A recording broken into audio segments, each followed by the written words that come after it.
Well, believe it or not, Oklahoma's climate and soils are as conducive to growing grapes as California's celebrated wine country.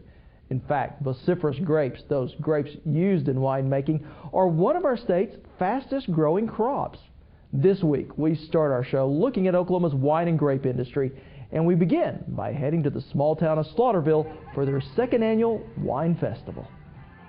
Slaughterville is a long way from California's Napa Valley, or even further from the vineyards of Italy. But the tiny town is growing a vintage tradition, one grape at a time. We were the only thing here when we built the winery, and actually it was a salvage yard, and they were pretty anxious to see us move in. And since then, there have been several businesses open around here. We're having the Slaughterville Wine and Grape Festival. A lot of things have happened just in the last 4 years that we've been open that we attribute to the wine and the grapes. Hello, would you like to try wine today? I think I would. Okay. During the Fall Harvest and Grape Festival, Slaughterville has wine tasting, Look at the stars. entertainment, an antique car show, crafts, food, and fun for the entire family. Organizer Marsha Blair says the festival is celebrating serious business as well. I did a comparison of what our tax revenues have been for the last 5 years, and in the year 2000, in comparison to what it is in the year 2005, and we've increased 73% in sales tax that's come into the area. During that time frame, we've seen some new businesses established, and some of them have been our winery and the grape juice bottling processing plant. And then we also have a new restaurant that's gone into the area, our only restaurant. And we have a little dollar store that just went in. So we're starting to see our businesses grow. People came to the festival wanting to learn a little more about Oklahoma's agribusiness. We homeschool, and we were curious about the different things that Oklahoma has to offer. And we had called a few months ago when they told us about the festival. So we were interested in what products are made in Oklahoma. While the festival brings people in for the day, Canadian River Winery brings tourists in throughout the year. A little bit sweeter, right next to the white. Visitors can taste 9 different wines.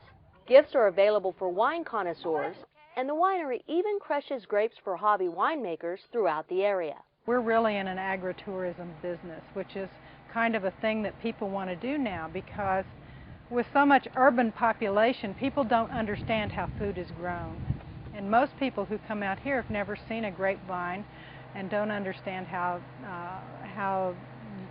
you go through a whole season with pruning and harvesting and crushing and pressing and all of that. So it's interesting to people. You like that? He drank some of it. If you would like a non-alcoholic grape fix, the Slaughterville grape industry can still meet your needs. The Redland Juice Company specializes in wholesaling non-alcoholic pasteurized grape juices. Juices made entirely from Oklahoma grapes. We have a very unique product, and but I think it is a growing market. I think people are interested in where their food comes from and what's in it. With 39 wineries and countless vineyards, Oklahoma is a long way from California or Italy. But with the support of local festivals, fertile soil, and experts like the people at the Canadian River Vineyards and Redland Juice Company, Oklahoma grapes and wines are certain to find their niche. Have a good day.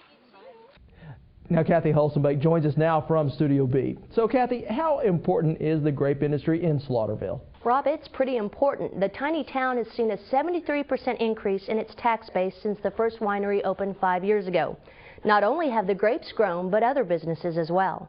And it seems like we're seeing similar successes in other parts of our state. We really are. According to the Oklahoma Grape Growers and Winemakers Association, there are 107,000 producing vines in the state. So what does that mean in terms of dollars to Oklahoma? Figures from that same association show Oklahoma wine and grape products could bring in $1 million each year. All right, thank you a lot, Kathy. Now, if you'd like to find out more about Oklahoma vineyards and wineries, you can log on to oklahomawines.org.